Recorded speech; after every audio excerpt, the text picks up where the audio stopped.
Good day, YouTube. It is the 15th of March, 2021. This is my 93 Geo Tracker. Been doing some projects with it. This had a roof rack on the top. It'll come back on. I just pulled it off to get it cleaned up and repainted. So actually did that in a separate video. What we're going to talk about today is Nut-Serts.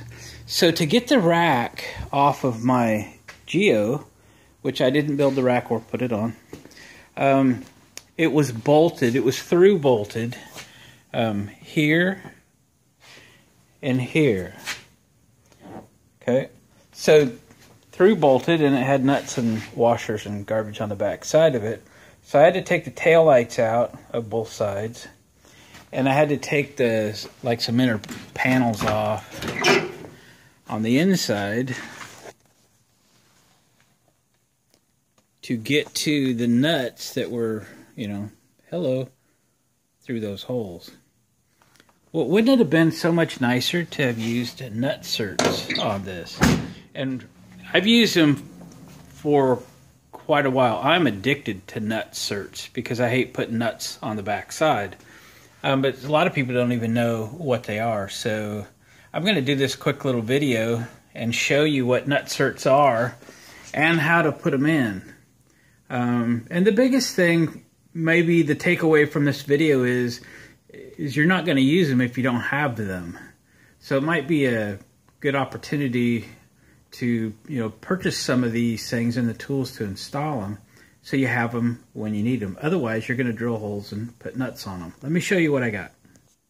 Welcome to my messy workbench and the world of Nut-Sert tools. So this is a Nut-Sert tool. Some people call them Rivit Nuts.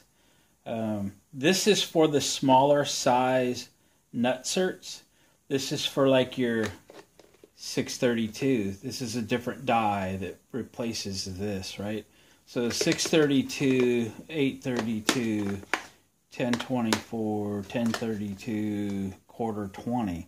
And this is the largest Nut-Sert that this particular tool will operate. Now these are made overseas, I get that.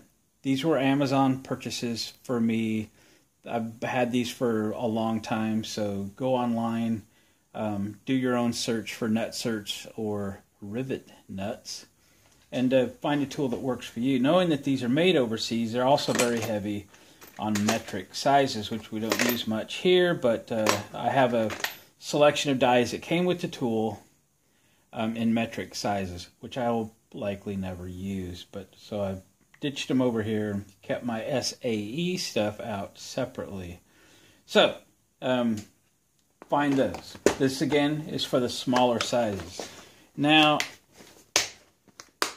this tool is for your larger sizes.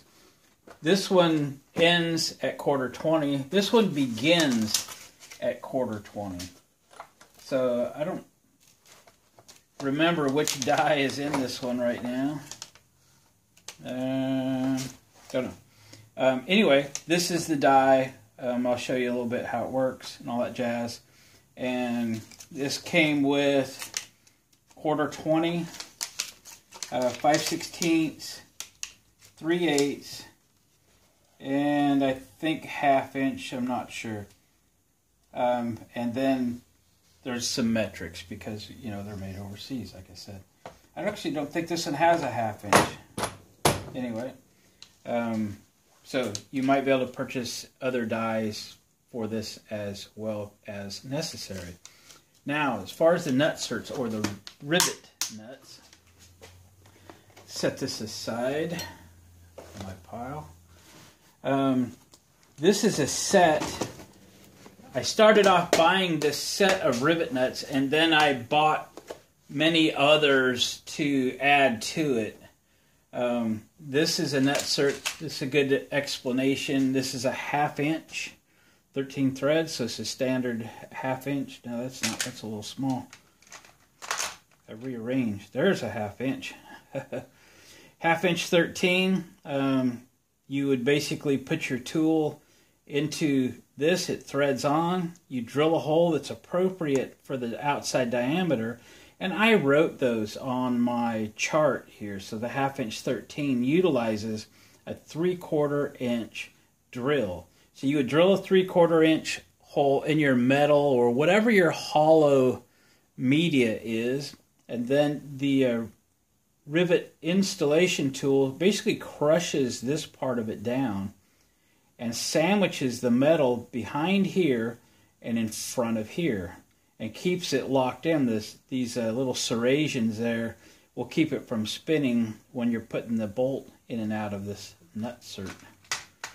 So this selection, I have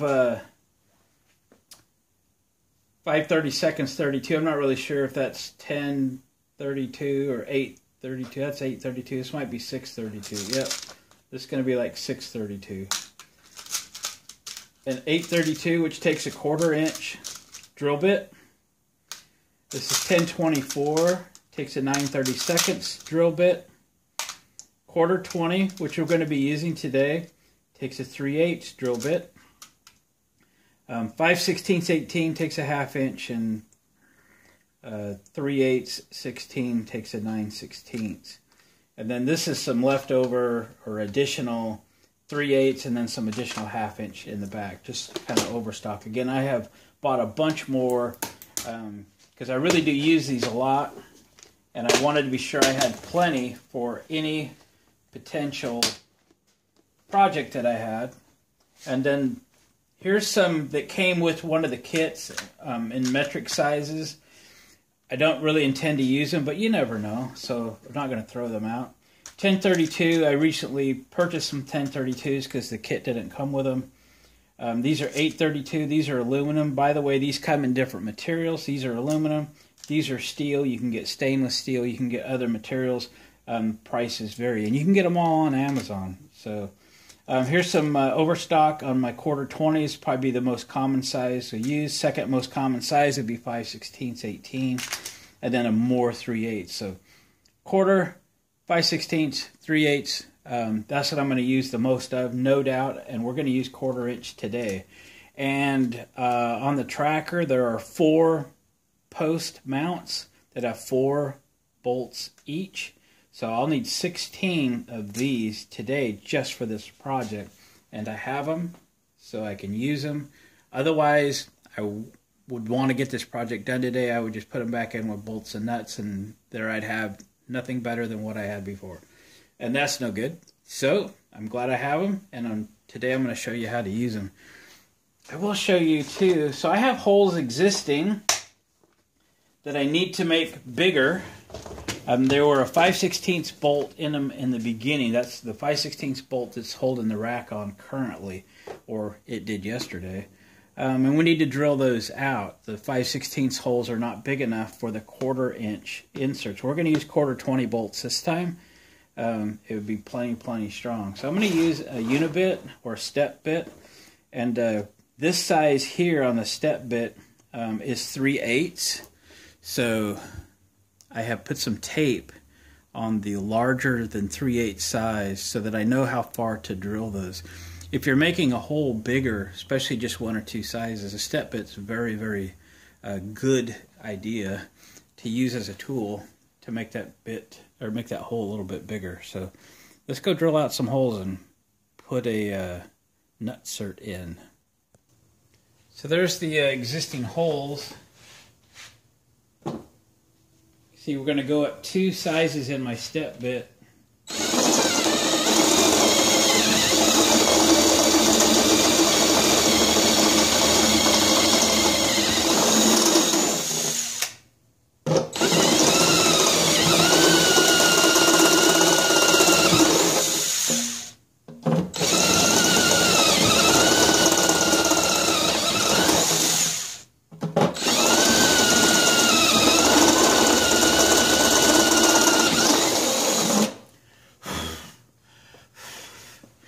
Alright, let me go get a Nut-Sert. So here's the Nut-Sert tool. This is the Nut-Sert. We just looked at my stash of them. These simply thread on. So you have a 1/4 20 stud here. There's different sizes in your kit. You want to pull the handles all the way out. So it's kind of like a rivet tool. And it works very similar, except you're not breaking anything off. Like a rivet, you're breaking that nail off. So you just thread this on all the way down. And remember, it's going to pull from here and it's going to crush this area. Okay? So we've got our 3/8 holes drilled in our sheet metal.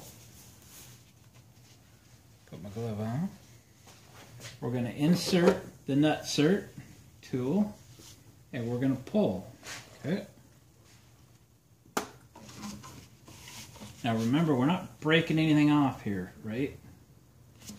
We are simply pulling, and we'll let it off, and then we've got to unthread the die.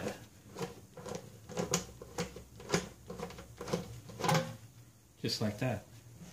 Let's do another, because it is just so easy.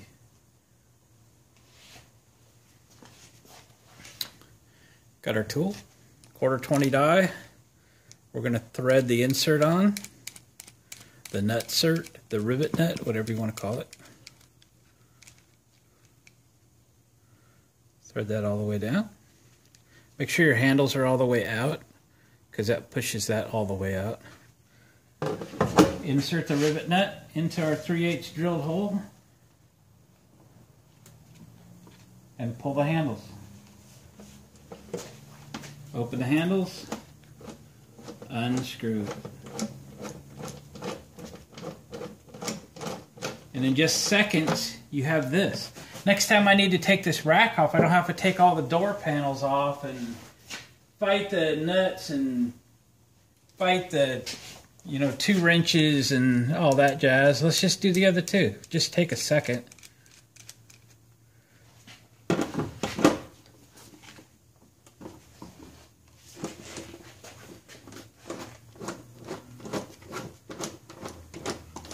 Heck, it's faster just to put the Nut-Serts in than it is to fight a nut on the other side, or go get a friend to help do that. This is a one-sided deal.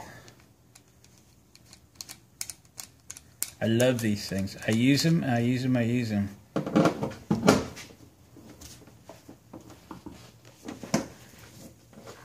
Because it's just that easy.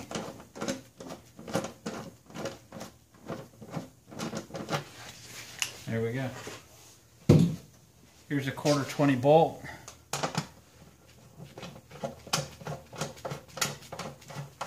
Just for demonstration purposes, but there you go. We now have 4 Nut-Serts installed in my tracker. Now I got to put my rack back on as soon as paint dries later today, and that's going to be awesome. Next time I take it off, it's a one-person deal. I'll probably go get some pretty stainless hardware or something to put this back on with. And there you go. Guys, I appreciate you watching the videos. I appreciate the comments. I'll get back to everyone that I possibly can. Hit me a thumbs up button on the way out the door if you wouldn't mind. And we'll catch you on the next video.